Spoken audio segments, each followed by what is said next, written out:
Дневната е сърцето на дома и там трябва да цари радост, мир, хармония и равновесие. Правилното разположение и подредбата пряко влияят върху късмета и просперитета на семейството.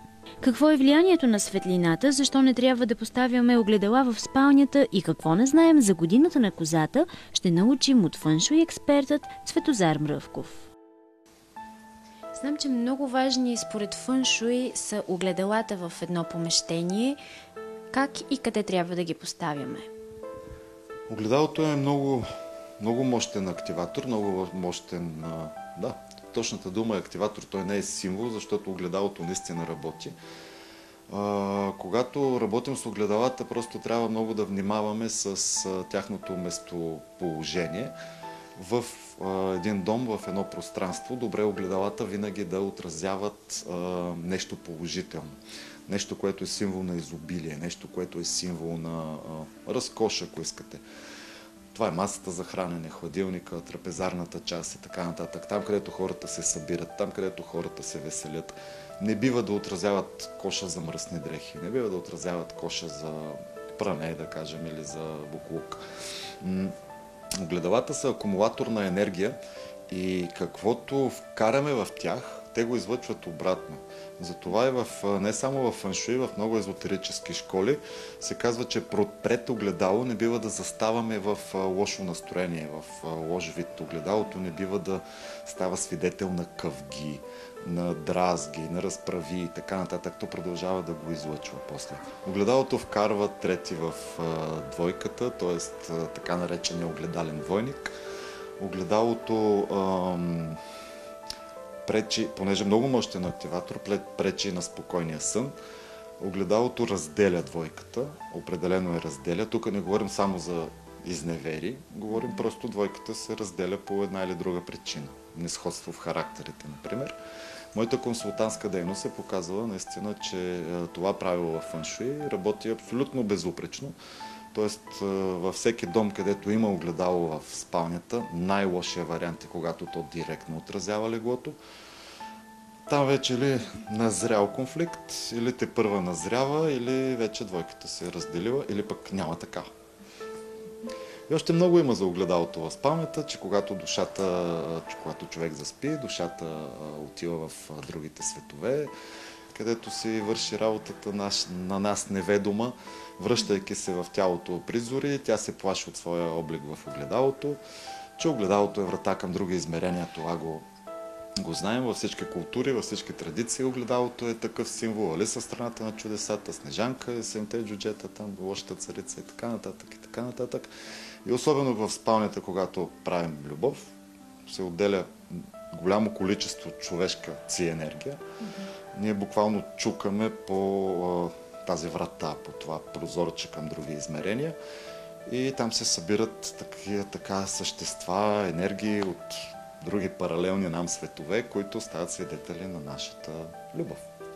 Значи забраняваме огледалата в спалнята, нали така? Абсолютно. Тоест огледалото може да бъде покрито от триптих, може да бъде скрито, може да се завива с шал, с всякакви неща, но открито огледало, особено ако отразява директно спалнята, не.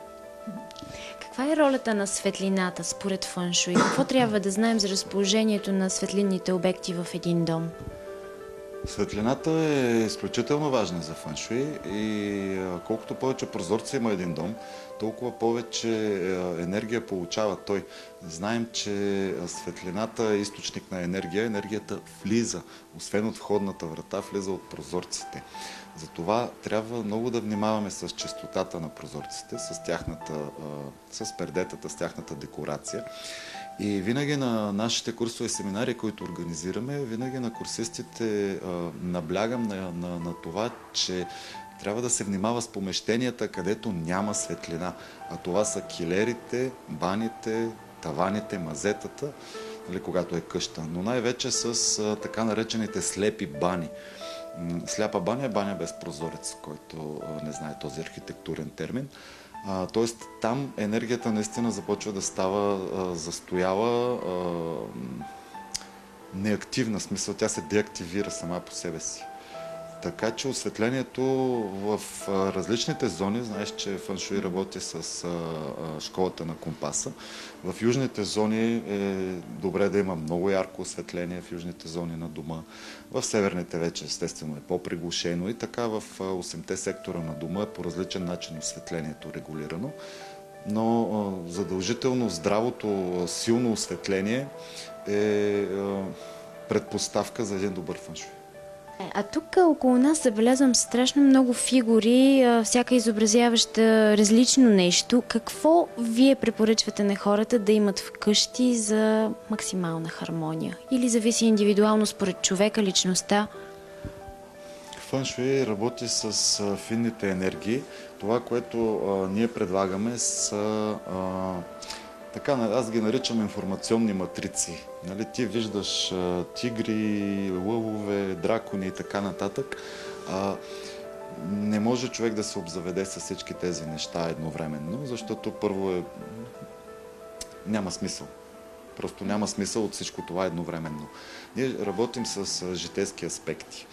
Тоест идва човек, който иска да активира, има проблеми с връзката или няма връзка. Тогава ние консултираме и активираме точно този негов житейски аспект. Или дълго време няма работа. Или дълго време има проблеми с здравето, например. Не може да имаш всичко това в дома си, няма нужда от това. Може да имаш няколко неща, зависи от това, което търсиш. Напоследък работим върху енергийни активатори, които са лични, т.е. за конкретния човек. Те се изработват от минерали, защото знаят всички, че минералите са по-скъпоценните камъни, де-факто си имат собствена вибрация, освен че са красиви, те имат и една специфична вибрация, когато се носи на тялото въпросния минерал под формата на гривна, на коле, на пръстен и така нататък, дава вибрация на тялото. Когато е в пространството, дава вибрация на пространството и дигаме по този начин вибрацията на самото пространство и съответно на човека. Информационните матрици, които са около нас, които виждаш, те са вкарани намерения в даден предмет. Тоест, когато си купиш, аз както виждаш имам и Свети Георги имам, и Дева Мария имам, и много неща имам. Тук не е въпрос за религия. Тоест, ти вкарваш едно намерение в един предмет и всеки път, когато погледнеш този предмет, той ти го връща. А и ти обратно вкарваш на него. Това е принципа на чудодейните икони, които обикалят цял свят. Тоест много хора са вкарали намерения в тях. Много попове, свещеници са ги благословили. Те наистина, тези предмети стават, да не кажа чудодейни, но активни. Двойка патица мандаринки са класически източен подарък за сватба, годеж. Когато двама хора се харесат, това е символ на нерушимата връзка. В природата това са патици, които не се разделят. Т.е. веднъж направили двойка, следващия сезон летят къде летят, пак се събират заедно. Много са символите. Символа на козата, в която се намира годината, нали, на козата, в която се намираме днес. Безумно много са символите. Затова казвам, че много хора идват и казват, дайте ми минерал, нали, камък, защото имаме амулети и гривни, и колета, които изработваме сами. Дайте ми полускъпоценен камък за овен. Няма такъв. Нали. Това са, не че не вярвам в астрологията, няма универсален камък, който на овена да му помага цял живот. Както и на тебе патицата мандаринка, например, ще ти помогне в този момент от живота. След 5 години ти ще искаш скок в кариерата. Тогава ще бъде нещо друго, дали ще е минерал, дали ще е информационна матрица, някакъв друг предмет, дали ще е личен амулет. Тоест няма нещо, което абсолютно, нали, талисман, амулет, фигура, което да ти бъде за цял живот. За финал спомена годината на овцата и тази... Козата. Да, годината на... Да, едни наричат на овцата, други на козата. Къде е разликата и всъщност защо ме поправиш?